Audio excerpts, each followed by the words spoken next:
Committee Room 21. Sound.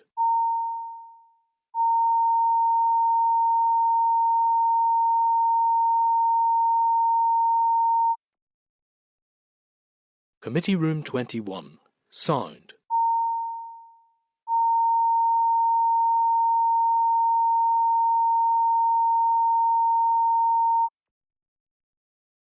Committee Room 21. Sound.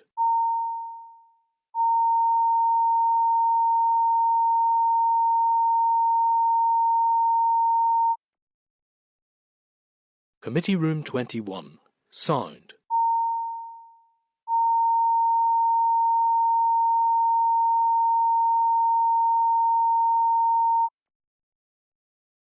Committee Room 21. Sound.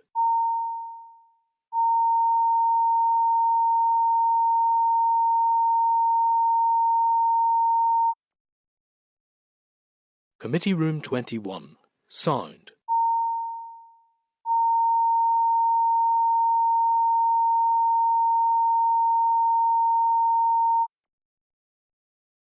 Committee Room 21.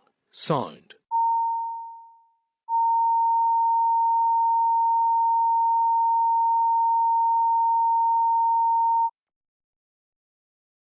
Committee Room 21. Sound.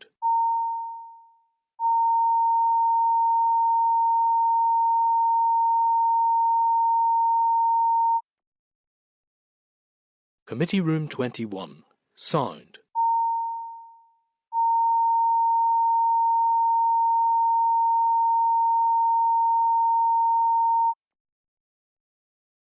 Committee Room 21. Sound.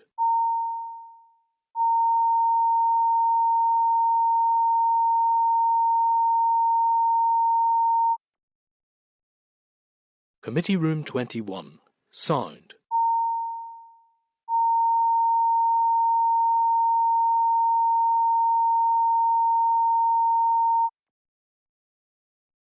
Committee Room 21. Sound.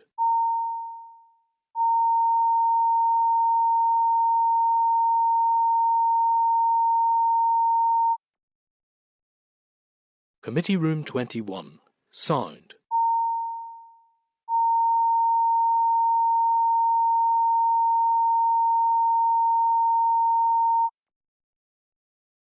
Committee Room 21. Sound.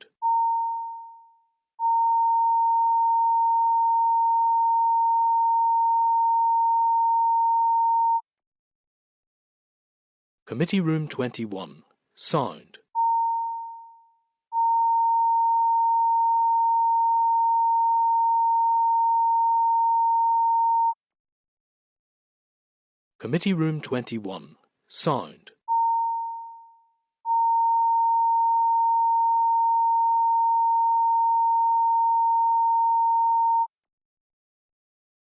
Committee Room 21. Sound.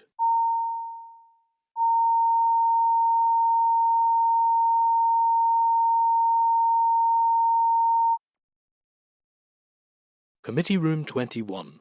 Sound.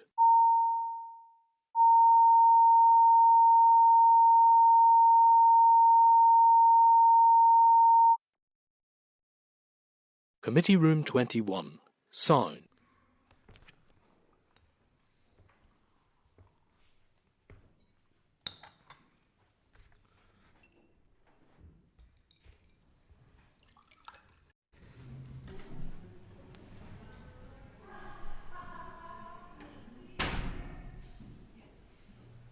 Okay, thank you. I declare the meeting open to the public. Can I welcome members to the 6th meeting of the Public Accounts Committee? Can I advise members that the committee meeting will be recorded and broadcast throughout Parliament buildings and online? However, there will be a slight delay in moving to any private session or back into public session, so please be patient. Can I advise members that those in the public gallery that they are very welcome to use mobile phone devices as long as they're in airplane mode, and all devices are muted, and also they can connect to the Assembly Wi-Fi, and the details are available in the gallery rules. It is not permitted to take photographs or recordings of this meeting, and we will proceed as follows. Have we received any apologies? No apologies, Ken? Okay, thank you. Okay, can I refer members to draft minutes of the meeting of the 11th of April, pages 68 of your packs?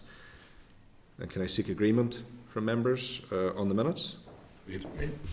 Okay, thank you. I'll sign the minutes in due course.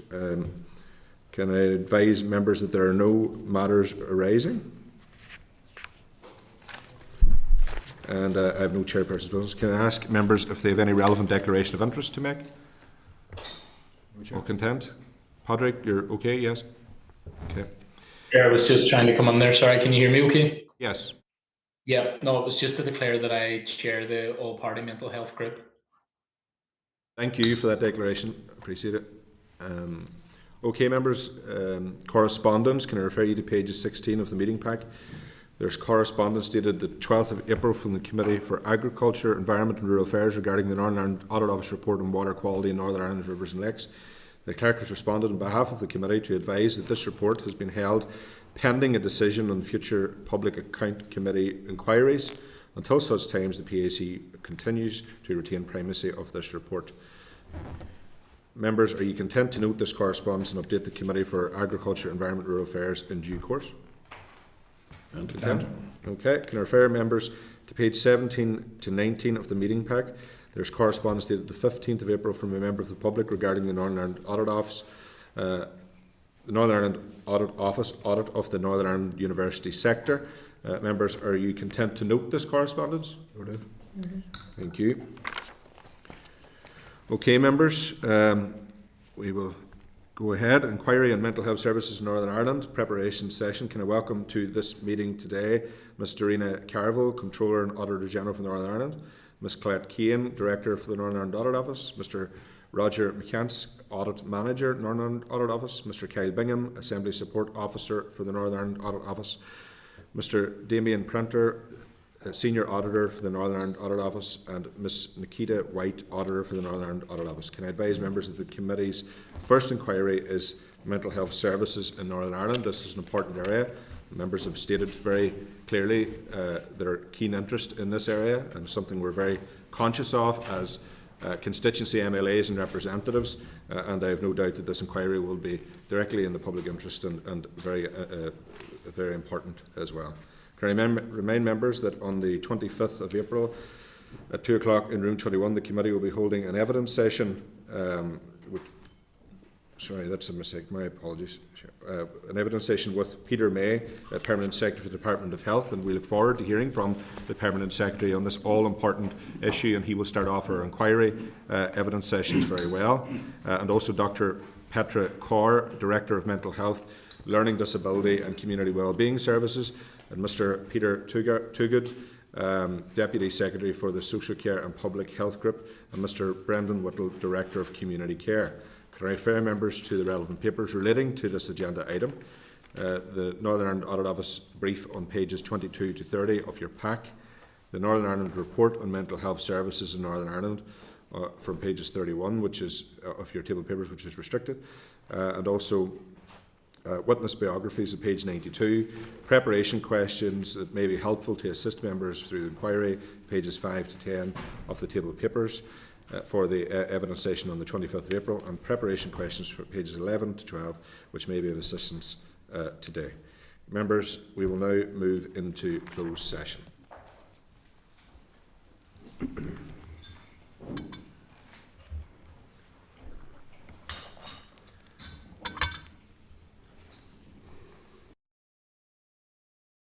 Committee Room 21. Sound.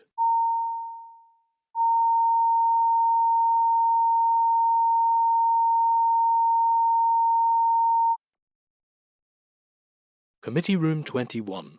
Sound.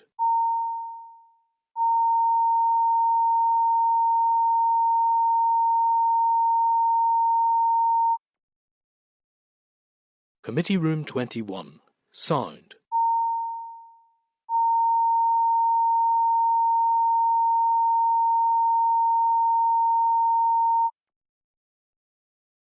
Committee Room 21. Sound.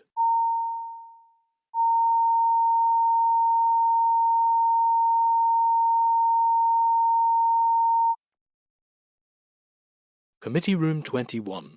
Sound.